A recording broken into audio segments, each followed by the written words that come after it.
Hello and welcome back to Politically Incorrect. I'm Tom Christiano. Well, tonight we have an outstanding group of town leaders to talk primarily about Chelmsford issues and topics and the Chelmsford election. So with me tonight we have Al Thomas. How are you, Al? I'm fine, thank you very much. Thanks for being here for your 5th time, Al. My pleasure. So we're getting there. Yeah, sure. And as everyone knows, Al is a member of the Chelmsford School Committee up for re-election this year, right? Yes. Is it your 2nd term you're up for this year? Yes. And you've been a town meeting rep for a long time, right, Al? Yes, from the beginning. Is it Precinct 5? Yes. From the beginning, 1989? 89. Wow. So do you still like it, or? No. Well, I'm hoping that the committee will come up with things to make it more efficient, because it does get very frustrating. Yes, oh yeah, I know. I know, but I've been a town meeting rep for about 20 years now, too, and I just feel it's so important that I want to be there for the budgetary issues and the big questions, you know, Well, that's why fire I stations, stay, police stations, et cetera. But go on, they drone on and on sometimes. Yeah, It drives we've me a lost little some good crazy. people because of that, so I'm hoping some will come back. Yeah. Cheryl Perkins was one that wasn't going to run again, because I talked to her about something else, and she's going to, in hopes that the committee will make things more efficient. Wonderful, wonderful. Well, we'll talk about town moderator position coming up. The first topic is the town election in the show. And you're also very active with the Rotary Club, right, Al? Yes. Are you an officer there still? I do publicity. That's my Publicity, title nice. now. I'm past president. Nice. So things are a lot easier right now. Nice. Well, maybe we could talk later if you have That'd a be show great, coming sure. up or anything like that. Thanks for being here again, Al. And we have my friend Stefani Bush here again. How are you, Stephanie? Doing well, and yourself? Good, good, thanks. And this is your 4th time on the show. Yep. So we're getting there. And you brought Beast with us today, but you can't see Beast. Beast is Stephanie's, would you call it a service dog, right? Yep. So he's great. He's what, a yellow lab? Yep, he's a yellow down lab. here below. How old is Beast now? He's just about 4.5. About 4.5. And he's so well behaved, huh? Yeah, he is. But when you take the cape off, he's definitely just like any other dog. Does he get along well with your new cats? He does, although the white one isn't really wild about him. But the black one loves him just like they're just best friends. They cuddle a little bit? Oh, yeah. Oh, wonderful, wow. So Stephanie is up for re-election this year as a town meeting rep for Precinct 2. Yep. And how long have you been a town meeting rep, Stephanie? This was my first term, so now I I'm see. going up so you for go for your first time re-election. Yep, wonderful. So. So far, there's no competition, right? There's not more than 6 candidates in any precinct, I think. So, Right, which is sad. You know, I would love to see some more individuals take some initiative and step forward and become part of the process. yes. You know, there are a lot of people that have voiced that they have some discontent with how things are going in the town, and I would really like to see those individuals step forward and become part of the process instead of just saying they aren't happy to become part of it. See how things work, get a better understanding of how things are, and also, you know, take some initiative, and maybe they have something good to offer that somebody else hasn't already offered, and they can actually be a part of the solution. And I hope they do pull papers on or before February 7th. So we have about a week and a half from today's show taping date for people to pull papers. Sure. Then once you pull the papers, they need to be in by the following Tuesday with the certified signatures. And then they could run. And so far in all the town meeting rep races, there's openings. Yep. So we'll see how that goes, Stephanie. And you're on some other committees in town, aren't you? The Disabilities Commission. Disabilities Commission? How's that going, okay? We enjoy it. We'd like to get a little bit more out there within the community and kind of dispel some of the myths of what we do and what we don't do. Yes. So, you know, maybe some other time we can come on your show and talk about some of the things that we do. We're talking right now about initiatives that we can take to raise more awareness of our presence within the town. Wonderful. Yeah. Well, thanks for being here again, Thanks Stephanie. for having me. And we have my good friend Mike Raisbeck with us tonight. How are you, Mike? Just fine. A pleasure to be back again. I'm so glad you're back for you. This only the 2nd time, unfortunately, but you kind of became active in town politics relatively recently, right? Yeah, it was 4 or 5 years ago. 4 or 5 years ago. So that explains it a little bit. Yeah. But I'd love to have you more and more. You're a great speaker, I think. You're also an attorney, right? So you need to be a good that's speaker. my dirty little secret. Yeah, which I know about, though. You do. You've got me. So if I ever get arrested, you might get a call from me.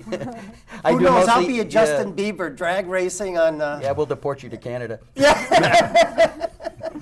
And as everyone probably knows, Mike is currently sitting on the Chelmsford Planning Board, Yeah. and he's up for re-election this year. Yes, I am. In fact, all the people on the show tonight are candidates up for re-election in their various capacities. So Mike is running for re-election this year. We'll talk about Yeah. the race in a couple of minutes.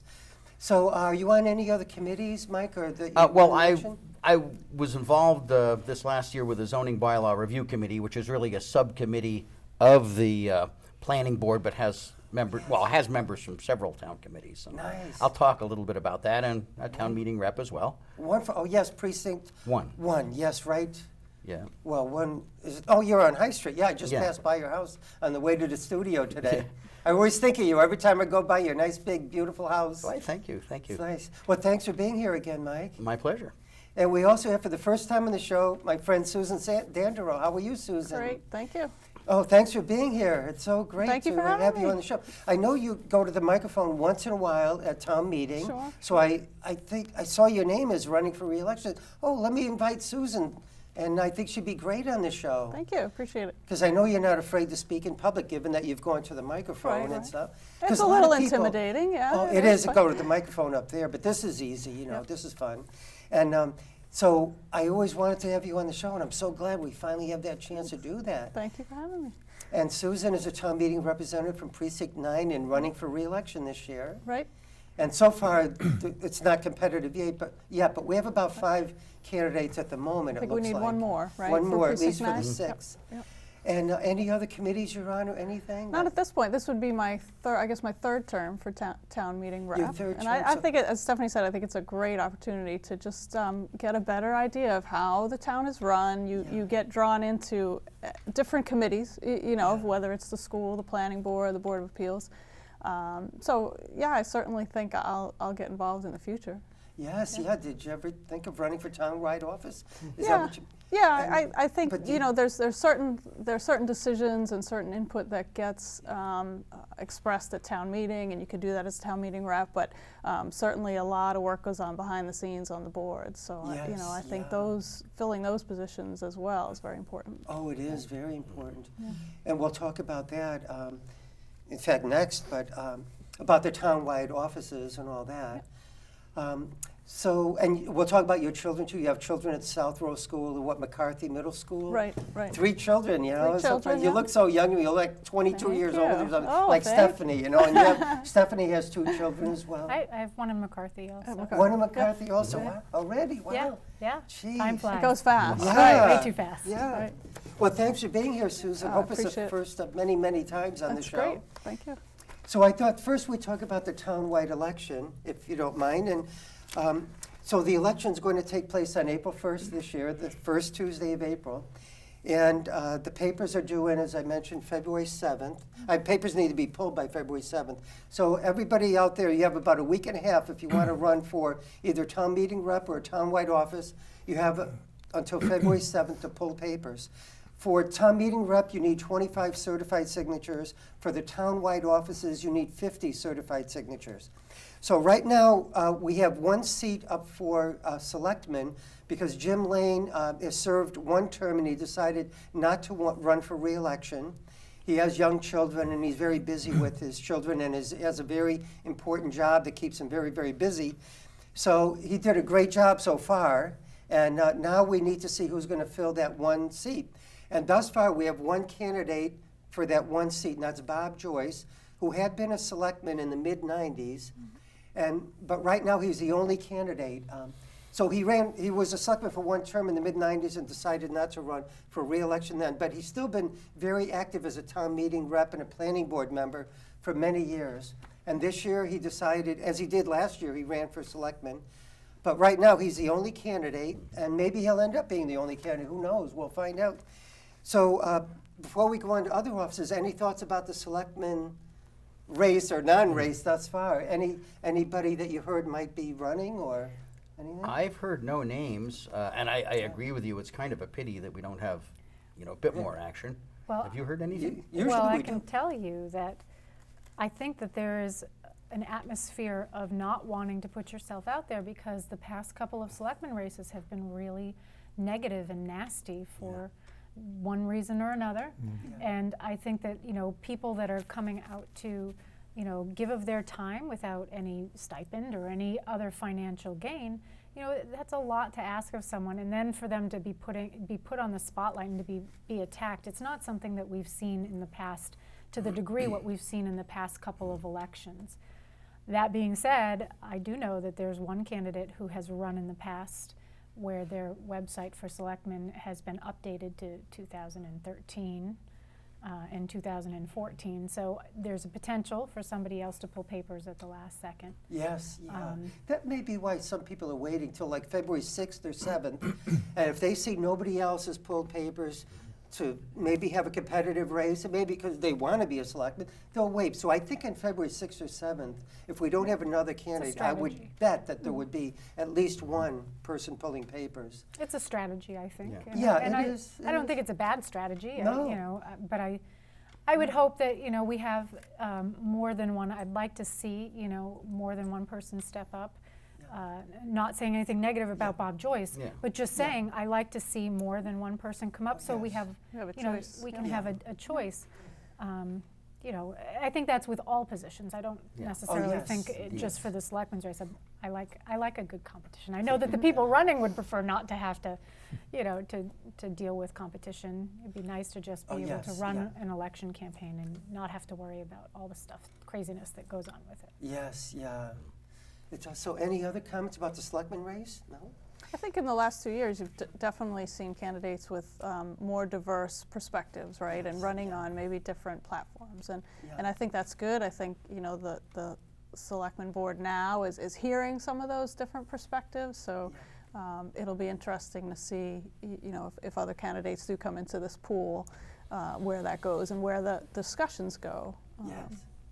Yeah, that would be nice. So I find it fascinating. Of course, that's one reason I do the show, all the politics and the local politics, but also state and national. But every time around election year, it's usually interesting. That's why I usually invite candidates from January through March. When I have just a political show, I always have candidates usually. And I have it one time per candidate. Like I wouldn't have a selectman candidate on twice and then another one on once. That wouldn't be fair. So Bob Joyce is scheduled to be on at the end of March.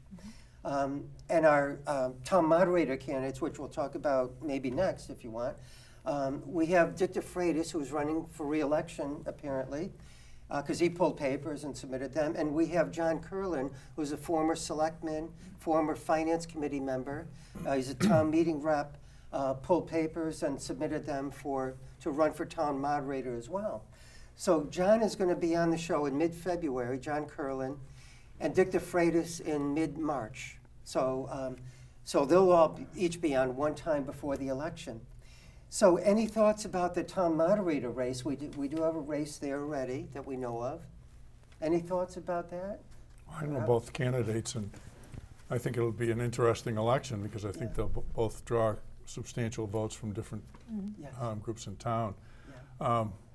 I know that Dick had a tough term, but I also know, because he belongs to Rotary, and I've heard him talk about things. He took it very, very seriously, and he put a lot of time investigating what other towns do and how things should run. So, in terms, he's taken a lot of criticism, but I think it's only fair that people know how seriously he did take it and how much work he did put into it. Very good. We'll point. see. John's also a controversial figure, so it'll be interesting, to see what does happen. I think that'll, depending what happens with the selectmen's race, obviously. But if nothing changes, then that'll certainly be the part of the election that's focused on, I think. Yeah. And but that was a good point, because I know Dick is trying very hard, and he would attend other town meetings in different towns. I think get as much information as he could. But when he came in, he's been instituting a number of changes, and a lot of those didn't go over well with the town meeting reps, like the number of microphones or whatever, a number of them. So but he moderated them. If he found a lot of resistance to something, he was willing to change. So and now there's a committee, as everyone knows, a committee put together with one representative from each of the 9 precincts. and Dick is there as well, Yeah. Dick DeFreitas, and they're trying to come up with some new ideas about running town meeting to maybe set up new policies about town meeting. And I give them So- a lot of credit for that. It's the first time I've only been a town meeting rep for 2 terms, but it's the first time I've seen that sort of joint effort to take a look at it, and hopefully, as Stephanie said, to attract more reps to be willing to do that. Yes, yeah. Well, we'll certainly see what happens with the committee that he founded, and I thought that was a very interesting idea. And I know they're considering several things that might improve the efficiency. And you mentioned the efficiency of the town meeting, and I think that's an important consideration. The difference between 2 nights and 3 nights for most town meeting reps is, that's a chunk out of their life. Yes. So, for example, a consent agenda might be something we can consider, and there are other techniques that we could consider. And what the exactly do you committees- mean by a consent agenda? I've used this on nonprofit boards and in other lives. Basically, you take all the items on your agenda, in our case, all the items in the warrant, and you basically everything is considered in one motion unless somebody specifically takes that item off of the consent agenda and for debate. And obviously the budget, everybody wants to debate that article directly, but some of these little things, $2,800 for the cemetery commissioners, nobody's going to argue about that. There are probably 6 or 8 articles like that. You just have one vote, you pass the Does consent somebody agenda. have and a you go. proposal in for something Yeah, like I that? believe they're discussing it. That's one of the things that That they're would make discussing it in the more committee. efficient, that's for sure. I know, I If you whispered combine in Sam a bunch Chase's of ear about it. So. Yeah, a bunch of warrant articles. If you combine them, basically is what you said. Yeah, I mean, the combining ones that are small, the ones them. that The are not innocuous kind of, controversial. controversial. And most of them are like that. Right. You're right, many of them. So that sounds great. Well, so that'll be interesting, that race, and hopefully everybody will tune in to see John Curlin on this show in mid-February and Dick in mid-March. And John Curlin, as everyone knows, is an attorney as well. And he had been the chairman of the Chelmsford Board of Selectmen. So he has a lot of experience running meetings. And so I think they both have a lot to offer the town. So school committee, we're fortunate enough, we have one of the candidates up for re-election this year on the show tonight. Al Thomas is running for re-election. And we also have Mike Rigney running. And is Mike still the chair? Yes, Mike's He the is? chair. Okay, for this year. So I'll invite Mike on the show as well to see if he wants to come on. So far we have, it's unopposed, you two running for 2 seats, you and Mike.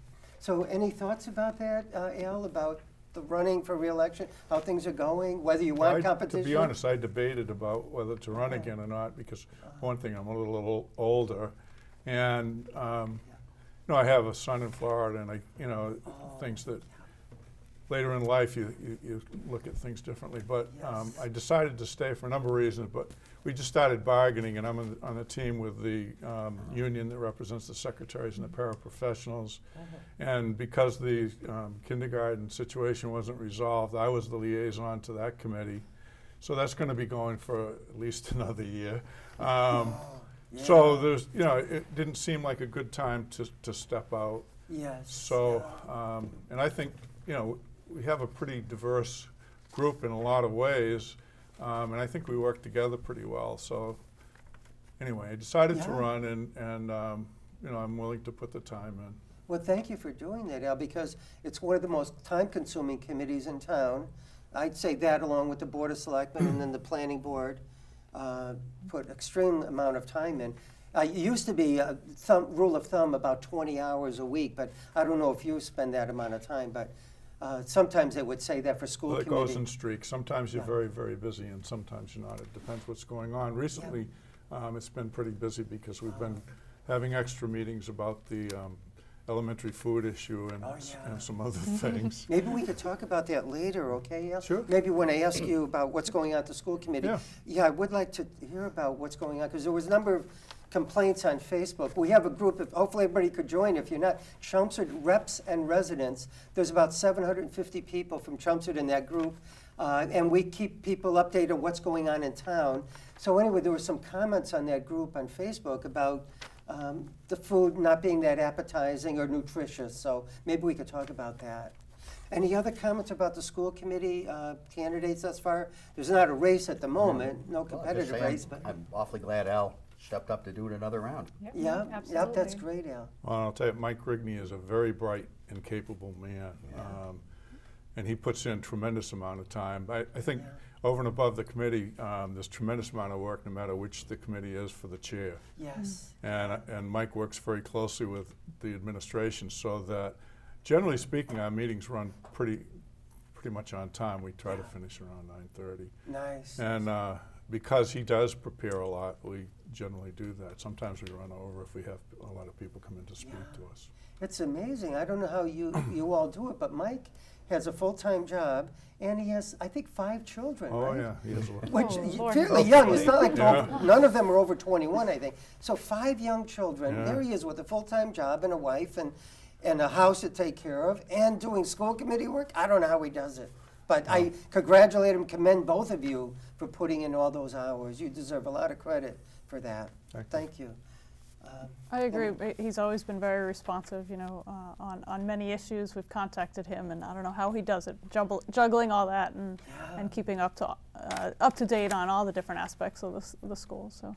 And maybe later when we talk about the food in the schools, you could talk about your children and their Absolutely. what you do in terms of, and you have children in schools as well. Yeah. So I don't think Mike does. No, they are graduates of Al's.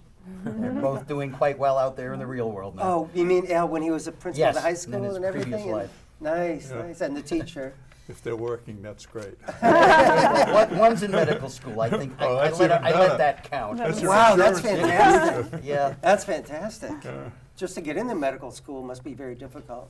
yeah, that was quite something, and it's very arcane.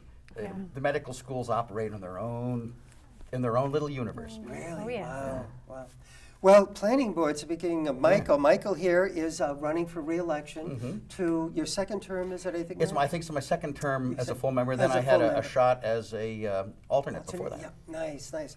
So you're running for your full term, which is great. I think you're doing a great job. Thank you. And Nancy Arroway, maybe one of your significant others or whatever, is running this year. She's not an incumbent at the moment, but she Right. had been an alternate, I believe. Yes, she'd been an alternate. Yeah, so she has experience at Yep. the planning board, knows what she's getting into, and she has experience in that kind of field, doesn't she? In engineering or something? Yeah, she has a background in engineering and in regulatory matters, you know, negotiating regulations Wow, on the nice. international level. And then I found out today, when I just checked, that we have somebody, Glenn Cole, pulled papers Yep. today. This is January 28th. So now we have 3 candidates for the 2 seats. So that's another competitive race. If Glenn submits the papers, it looks like you and Nancy both submitted your papers and they've been certified. Yeah, they were certified so today. we have, looks like we have 2 candidates thus far. And whether Glenn submits them, we don't know yet, but we'll find out very soon, in a couple of weeks. So he lives on Wildwood Street, I think over near the Westlands area, whatever.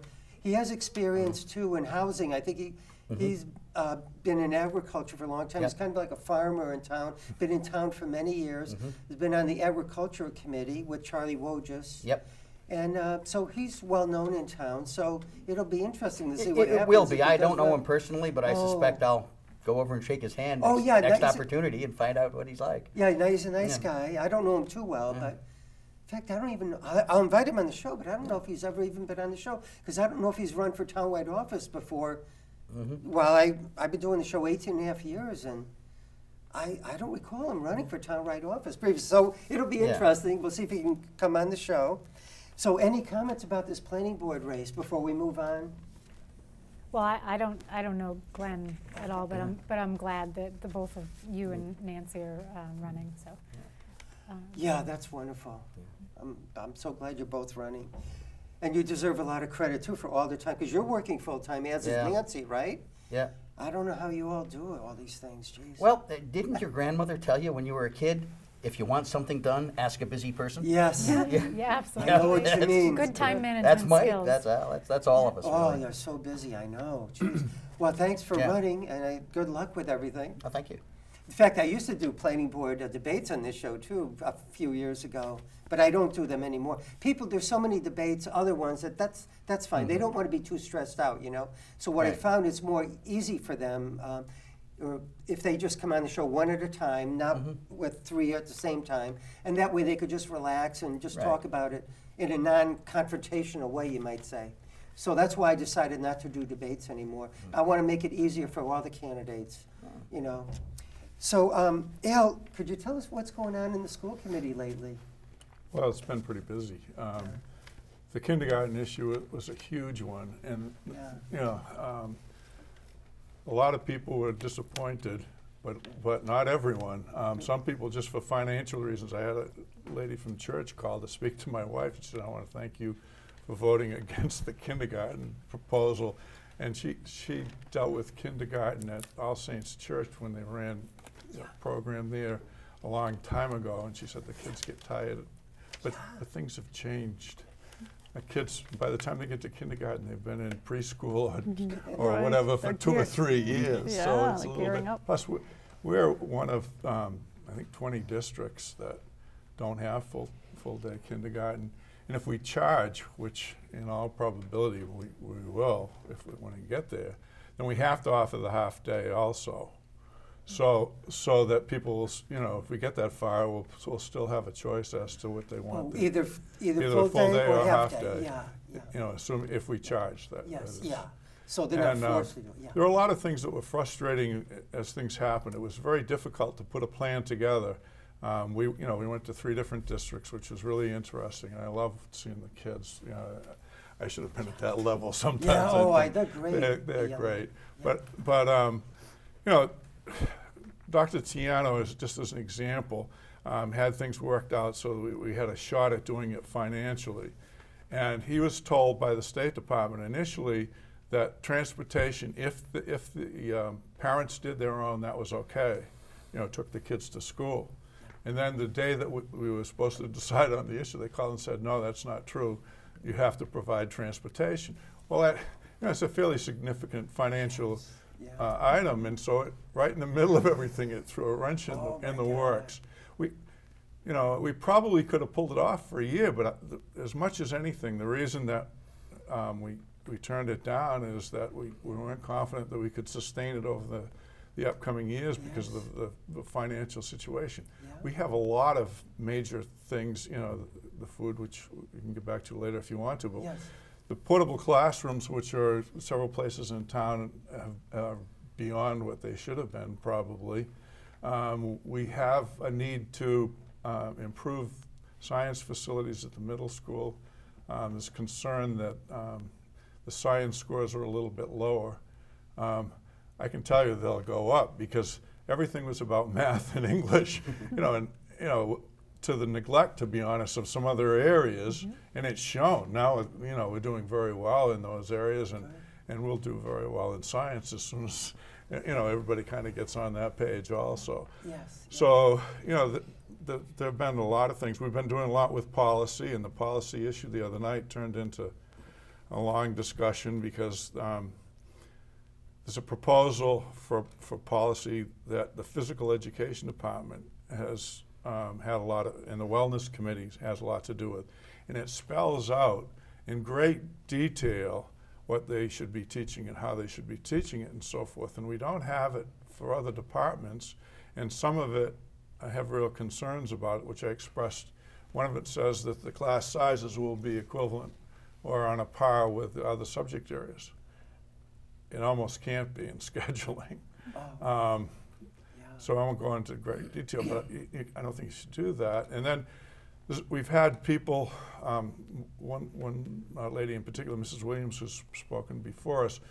There are a lot of districts that have language that say you can't deprive students of recess.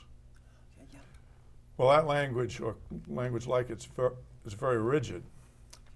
So if a student wants to talk to you, you want to talk to them. You can't. How rigid do you want? So no, I went to Springfield College, and I have a strong background in physical education. Not that I majored in it, but it was part of the whole culture. And so I understand the importance of exercise and so forth. I just get nervous when we tie teachers up in so many ways that you can't do this and you can't do that and you can't do this and you can't do that. So every time you go to act, you have to kind of go through like, well, what's left for me to do? So we passed the policy with some minor, but we sent it back to the Wellness Committee to look at. so they can look at it and consider some of the things that we talked about for Which a long are exceptions time. and once in a while, like if the child wants to talk to the teacher or something, which makes sense to me. Yeah. It seems like common sense, doesn't it? But Well, but the hopefully- thing is, if you have language that you might, or language like that, then the people, if a teacher's abusing that, then people would like to have it rigid so they can't do it. Yeah. But it would seem to me that it's an issue that should be dealt with within the building. If Yes, someone's not is abusing the student by holding them in all the time, Right. apparently there's a situation where there's so many violations, and then you have to sit on a bench or walk around, and they time you with a stopwatch for so many minutes, and then you're off of it. Oh If all my of that's God. happening, somebody should be. Oh, I don't. This is what I've been told Yeah. through discussion Oh. with some of these parents, and it's great that parents feel comfortable enough. Sometimes it's frustrating, but comfortable enough to come and talk to us about these things. I learned a lot more when we had an open session, just last week or just recently. The time gets confusing for me, but and so I talked to some of the people that were concerned about that for quite a while afterwards. So it's helpful because. I used to know a lot more what was going on in town when my kids were in school. Well, now my kids are in their 40s, so I don't have the same input. So it's important for me to hear from people on these issues where I'm not part of that loop anymore. Yes, yeah. And then the big controversy about the food, if you want to touch on that, and then we'll see Yeah. if anybody has any It's comments. hard because the food at the elementary level is prepackaged, and people would like us to change companies, but there are two companies. We can change companies. The other ones have the same guidelines and produce essentially the same thing. What has happened is that the kitchens at the various schools were allowed to decay over a period of time. There are only so many dollars, and our primary purpose is to provide quality education. And so some things, not only in that area, but some other areas were maybe shortchanged in order to keep teachers and to allow for professional development and those kinds of things. So, in order for us to supplement that lunch, we need to spend substantial money to upgrade. They can't even shred the lettuce now with So sad. the proper equipment. So we are, through capital money, we are replacing 2 refrigeration units, so it's not like we're not doing anything. We had, Mrs. Lasky came in with like 7 examples of the different combinations because she wanted us to see, so we tasted them and saw them. So people think that we just are on this ivory tower. We've tasted them, and I've how are heard the they? presentations. How are they? Oh, they're okay. They're like a Okay. school lunch. Now, what is it? They bring it in, and then you microwave things, or what? What are you talking about? Oh, Are they it's frozen? heating oven. And- No, some of it's heated up. They have Heated heaters up. because I believe they can have lasagna. There are 5 or 6 categories that you have to provide for under state and federal guidelines Yeah. for Yeah, I know. nutrition. And within those, you have guidelines, like you can only have so many ounces of this and so many I saw that. units of Yes, that. And so preparing the diet, I mean, it's a good thing. Mrs. Lasky is very well qualified. She does a really good job in Billerica. Yep. I wasn't thrilled, if you'd been following where I am on some things. I get really nervous when we start to do anything that's regional. Yep. There are some things like busing. It makes sense, to make runs, with 5 kids from 2 districts rather than 2 kids from 1. Yeah, So there are things like that, but I was concerned about that. But I was reassured by people that Mrs. Lasky, part of her responsibility was going to be training local people, and you can kind of see that happening because at the meetings at we went to South Row, and she did a presentation there, and then she's done presentations to the school committee, and she's done a lot of presentations. And that food, could you explain Yeah. again? How do they bring it in warm, or do they bring it in cold and microwave it, or put it in ovens? I'm or how not does it totally work? knowledgeable on this. I know they have heaters because I know that they've had lasagnas because Yeah. one of the issues that people get really excited, they burn the food. Well, when you cook lasagna, Yeah. bakes on the edges and Oh, so yeah, forth. yeah. And for what I've been told, again, I have to go with what I'm told, that's the burned. Oh, yeah, and that's Food. common. Anybody Yeah, making and lasagna. another It's going to complaint. burn the edges. Another complaint was that the kids can't open the packaging. The kids can't open the milk, and we've had, Yeah. I mean. They can't open the milk. Wow. Oh, these My are- daughter can't, for sure. Yeah, Why no, not? but Without I mean, making a a mess. lot of the average kids, Right. It's too Right, that's hard what I'm for them saying. to open. well, they're little Yeah. kids. It's challenging, even to put the straw in the juice box. It's challenging. Oh, wow. The mess Yeah, that gets so made. it's Oh, my complicated. Yeah. It's complicated, and people think that, I think that we don't want to be responsive, and we do, and we're well versed in what the issues are. As I say, putting the menus together is a nightmare, and it's going to get more complicated next year because sodium hasn't been one of the areas that they had to keep track of the dosage. Oh, I hate to say dosage, Yeah. that's not the right Dosage. term, but that's what it is. Yeah. So that'll add to the complexity of putting the menus together. Oh, my God. So I think there will be a solution, and I think it will be gradual for financial as well, just planning, like we'd like to bring in stuff so that the current offering could be supplemented with soup. Yes. For, Yeah. that might be one of the early things. Yes, yeah. So it's a very complicated, and it's not just Yes. Oh, the other thing is a lot of the districts have been suffering economic loss because the kids didn't buy the lunches. Part of it was Mrs. Lasky told us it takes X number of weeks and months for change to take place with diet. Oh. So it's new. And I'm not going to eat it because it's new. I mean, the kids Oh. are very, very fussy about what they're going to eat. Yes, yeah. Sometimes the mothers think that everything's all set because I gave them a great lunch, and they take it and throw it in the barrel. The at lunch that school. they They bring trade to it. school? They You trade keep- it with their friends. Yeah, or whatever. Oh, my Or they God. bring money. Definitely. They bring it in and sell it. Yeah. I mean, Oh, my God. I don't think that's supposed to happen, but Yeah. you know darn well it's going to happen, or I'll Yeah. trade you. Yeah. So it's very difficult. Yes. The whole thing, and again, all I can say is that the school committee would probably put as much time into that issue Yeah. as anything else. So yeah. we're trying to deal with it. I empathize with it because I read some of the federal guidelines that Yeah. you have to follow. And one thing I didn't like is the milk. It has to be either skim milk or 1%.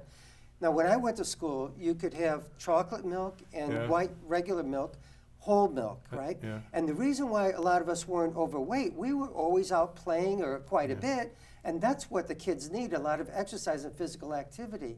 That's why they're getting fat, not because of they have a little bit of whole milk or chocolate milk. And that's what they're going to drink. They want to drink more chocolate milk and whole milk, so they don't drink that healthier stuff.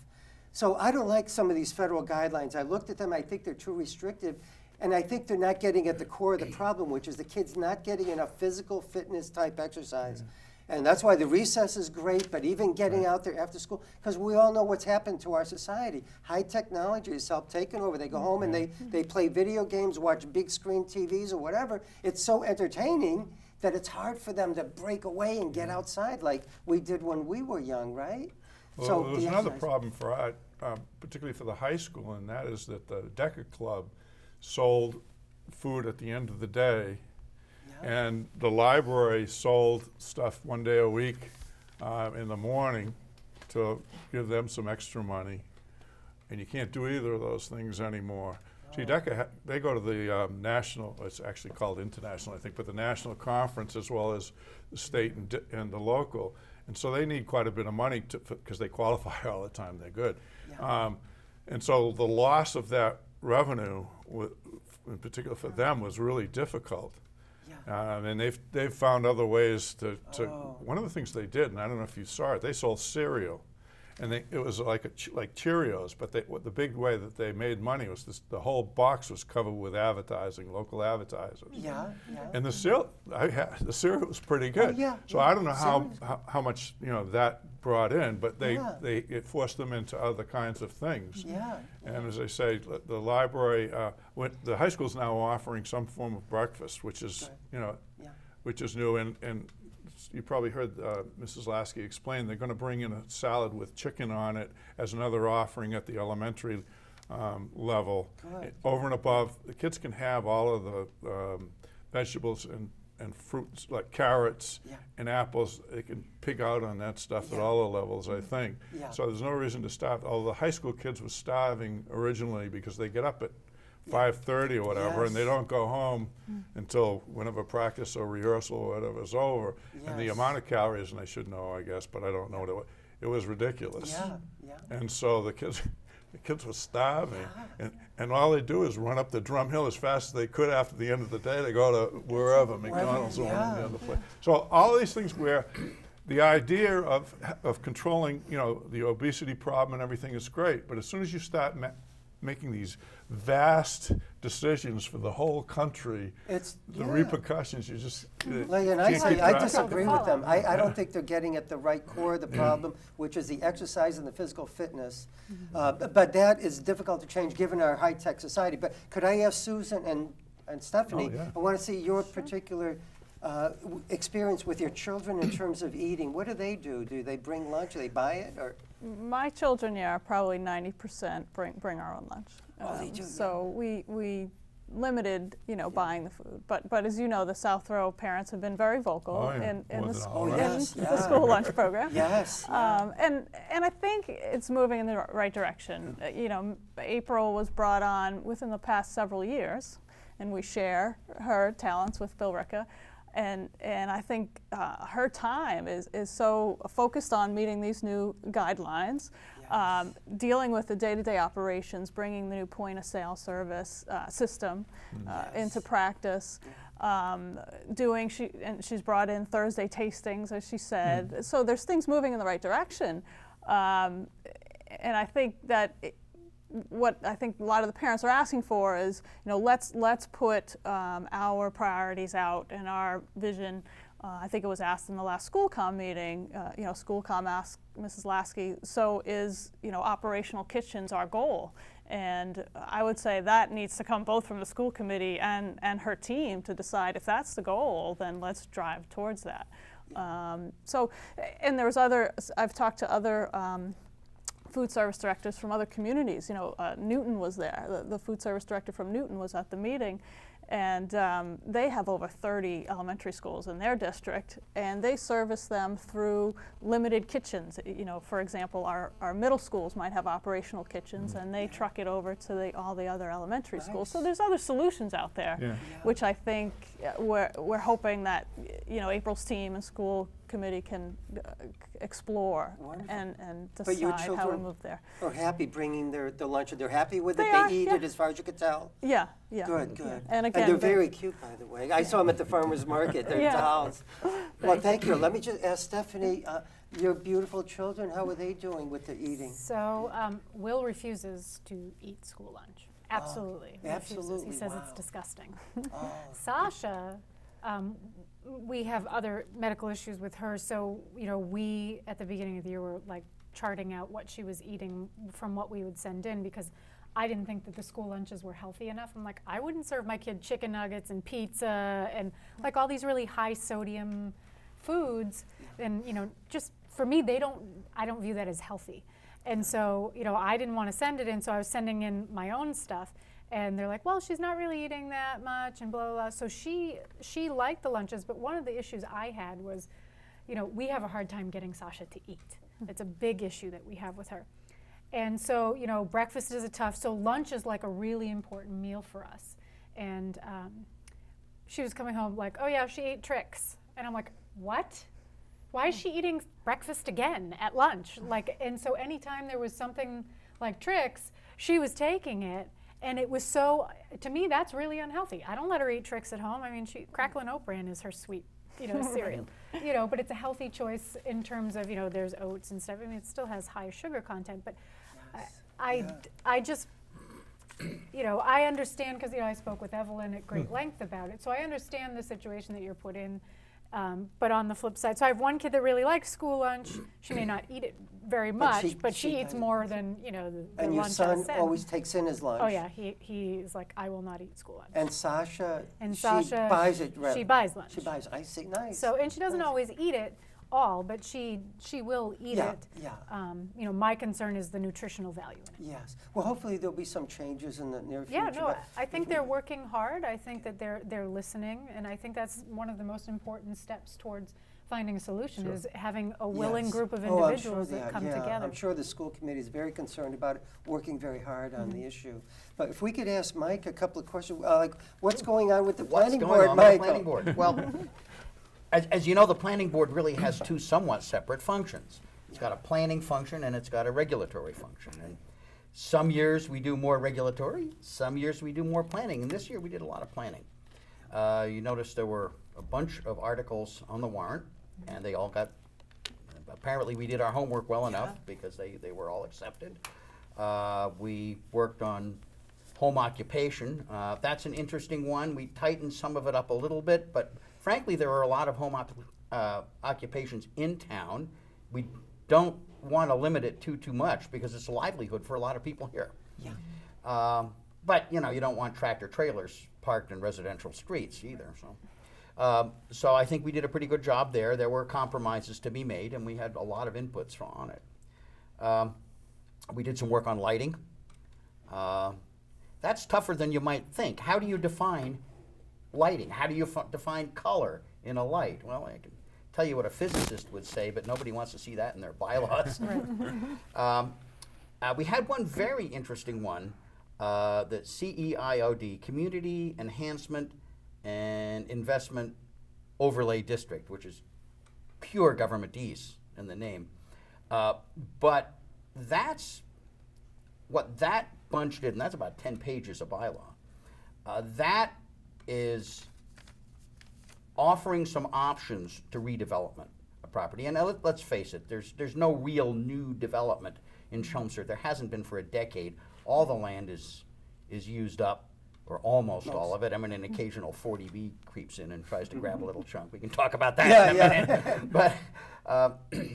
But what we're dealing with, particularly in commercial industrial areas, is going to be redevelopment of what's there now. And if there are times when, if you were to take our zoning bylaws literally, and you want to change the use of this, you're going to wind up tearing it down and just building from scratch, and it will be quite inefficient. We want to reuse as much as we can. Well, the CEIOD bylaw gives some options to applicants that have properties like this that might want to change the use somewhat, maybe put in a little bit of residential along with some commercial. You know, there are a number of ways, and this bylaw gives the planning board the power to negotiate on the name of the town some of the things. Wonderful. Well, thanks, Mike. Our time is zipping by. So Yeah. we're going to have to move on, okay? Okay. Because Stephanie, I know one of the reasons you're on the show tonight is to talk about the Department of Children and Families, because tomorrow you have a big meeting in Boston, right, about that? It was supposed to be last week, but they canceled it for the storm that wasn't. Yes.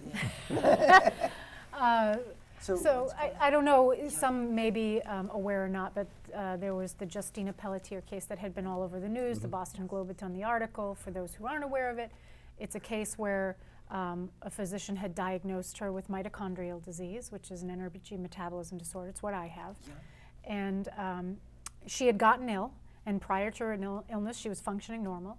And she went to Children's Hospital, and in 3 days, the physicians at Children's Hospital decided that they disagreed with her diagnosis, and then they removed the parental rights, and then they held her against her will, and they called in DCF and said that the parents are medically abusing the child. In what way? How are Saying they that doing she has somatoform disorder, which is a mental illness, and that she doesn't have mitochondrial disorder. Oh, so the parents were saying she doesn't have mitochondria. No, the Oh. doctors were saying The this. doctor was and saying the she parents doesn't were have- disagreeing because another physician who had been treating her for a very long time had already given the diagnosis. Yeah. And so the parents were resistant to what Children's had wanted, and because of that, Children's said, well, you're medically abusing her, we're calling DCF in, and because Children's is this big conglomerate, you know, this big, I'm the best, DCF took them for their word and removed the parental rights. They were able to see her 1 hour a week.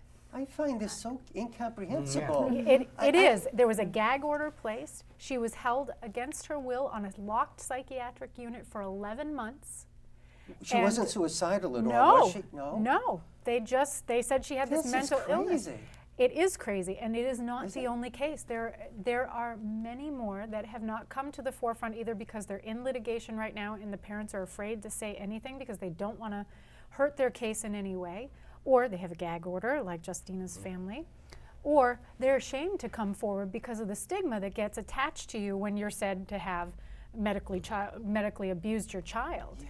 And so, unfortunately, at the same time that this all came to light, the Jeremiah Oliver case came forward in which a boy was referred to DCF for child abuse, and DCF assigned a caseworker, and that caseworker did not do their job and And did was not fired. make regular visits, and the child then went missing and no one knew about it, including DCF, until several months after he went missing and is presumed dead. And then right before, so then the governor said, we're going to convene a commission that they're going to look at all this. So the day before the commission convened, another story came out where an individual was placed in a residential facility because of emotional issues and autism and medical issues. And he was sexually molested by another older child within the facility. And it was said that it was consensual and there wasn't appropriate medical attention given. So we're a group of individuals who are coming together because there's so much focus on the Jeremiah Oliver case and all the other very blatant things that you are aware of, that we're coming forward and saying we want more awareness on this. There's no true definition of medical child abuse, what it is, so it's it's not objective, it's a subjective thing that physicians do, and DCF is not handling these cases the way they should. A family-centered model, the way that they claim that they are. And so we're meeting with legislators to create a piece of legislation and ask for a task force to be convened so that medical child abuse cases are handled by the most experienced professionals. Yes. So that these cases, I'm not saying that medical child abuse doesn't exist, I believe it does, but I also believe that the incidence as reported in medical literature, that it is very, very low, and the rate in Massachusetts in which these cases are being reported is astronomically high. And so we want to protect the families that are being unnecessarily raked through the coals, being taken from their families, the medical trauma that occurs when you remove necessary treatments to prove a hunch that you have no basis for 3 days of basis, in Justina's case. So what we're trying to do is make this, it's not us against them. It's saying we see systematic failures within DCF, and we want to bring to light one of these failures, and we want to make them aware that these things are happening, and we want to come together and say, let's work together, let's figure out what the problem really is, and let's create a team that is dedicated to this, because there's 800 unlicensed social workers working for DCF, and now you're going to ask them to not only decide whether or not there's actual abuse, but to go through hundreds and hundreds of pages of medical documentation and make a decision. I think that's very unfair to the caseworker, it's unfair to the family, it's unfair to so many people, and who suffers at the end is the child. Yep. So that's what our goal is, and we hope That's to make some progress. Representative Golden, Representative Maselli, And our Senator Mike Barrett, you're meeting well, with we're, him? we're meeting with him, but we've already spoken with Maselli and Golden, and they're behind us on this initiative. So how long are you going to be in Boston for? Is it a long all-day meeting or something? I don't know. I You don't don't know know. how long it's going to be, but Wow. we've come prepared. We've got a lawyer who deals with medical child abuse. We have a By we, bioethicist. who do you mean we? This woman, Jessica Hilliard, she's a bioethicist, but she also has a child with mitochondrial disease, and also one that had passed away from it. You have me, I'm a patient advocate. Then we have a lawyer, Jim Ianieri, and we have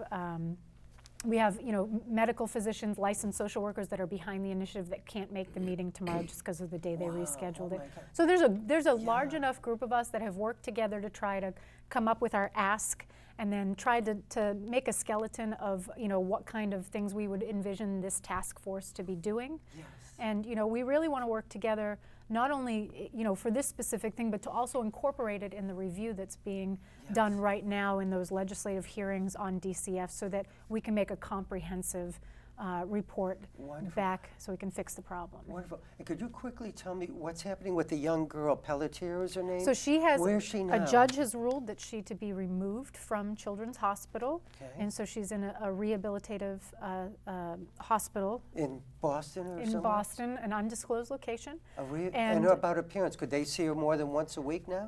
So there's a don't gag know. order, so we don't really know exactly Oh, what was okay. reported, but the judge obviously saw that she was not needing to be where they were saying she needed to be. And they also instructed Tufts to take over her medical care, and that Children's was done with that aspect. I see. Well, So, thank you know, it's hard because people painted this child as, you know, in this family out to be the villains, and, you know, we don't really know every single detail, but we know enough that the judge said, you guys are done, and we're trying to Yeah. reunite you back with the family, which is what it Yeah, should be. oh my God. So, and Well, hey, thank you. we could be that family. You know, we Yeah. have a complex medical history. We have complex Yes, issues with our yes. kids. So, you know, I want to be the voice for those families Yes. that are at risk, even though we're not medically abusing our children. And that's wonderful. Well, thanks for all you're doing there, Stephanie. And last year, Citizen of the Year got that, so you deserve for all the work you Thank you. do for town and for everybody. Because I know you have so many blood drives, et cetera, for mitochondrial Yeah. disease. Well, we only have a couple of minutes Yeah. left, but thank you, Stephanie. Susan, anything, I know we haven't talked too much on the show today, but anything about South Row School? What's going on there now, and how I know you had a big new playground put in, right? Sure. A big fundraiser about that. I think you were involved in it quite a bit, Yeah. right? Yeah. You know, as you know, South Row parents are always involved, not only at South Row, but in the district. So I think they've been terrific supporting some of the issues with the school lunches in the kindergarten. And recently, I'm so appreciative that I think they do a great job of, you know, educating the whole child. So they've brought the PTO curriculum enrichment program has brought some great school-wide programs in on food play, which is just on, you know, nutrition and trying to teach the kids in kid language what's healthy, what's not healthy. They did one recently called The Power of One, which is around the bullying and trying to continue to educate on that. And even tonight, the school counselor is having a parent discussion group on grit. You know, teaching your children grit, how to really persevere, and that's What the GRIT again, stands for, yeah. persevering. And it's aligned with the Pride program that's been rolled out the last 2 years. You And know, what does the pride have to do with? all the letters, right? Perseverance, respect, integrity, determination, empathy, if I've got them all. So they bring all the kids together and teach them these different values. So I think that's great. That is great, yeah. And we didn't talk about bullying. I wish we could have, because that's another big issue now with children. But I think it seems to be very more difficult to grow up now than when I was young, and maybe Al and Mike, maybe to some extent. We were out playing a lot. Remember, after school, we go outside, play sports, and there didn't seem to be the big emphasis on bullying. Of course, one big benefit, we didn't have the internet bullying that people seem to have now. Well, there are more and it could be venues. deadly. I mean, the kids could commit suicide so often. It's so sad. But it's so, I hate to say it, but sad that our show has ended. I think it went much faster. As you know, I had many other topics to talk about today, but the time just flew by. Thank you very much, Al, for being here. I appreciate it. Best of luck with your reelection. Thank you. And thanks, Stephanie Thanks Bush. for and having me. And best of luck with tomorrow and for your reelection. Thank you. Michael, thank you very much for being here, and best of luck with your reelection to the planning board. Thank you for the opportunity, and I hope people will show up on Yep. April 1st and And maybe give us a vote. give you a vote. Yes, yeah, all of you. And thank you very much, Susan Dandaraw. Best Thank of you. luck with your reelection in Precinct 9. Thank you. Great And- first experience. Yeah, on the show, hopefully you had a good time, right? Yeah, it was great. It was very Appreciate easy, right? Very fun. And thanks to this great camera crew, George and Azora and Larry, and our great director, Pete Padula. If you have any comments on the show, please send me an email at tcristiano@comcast.net. Our next show, we're going to have John Curlin and Colleen Stansfield, and someone running as a new library trustee candidate. So please tune in for that in 2 weeks. Tom Christiano. Ciao.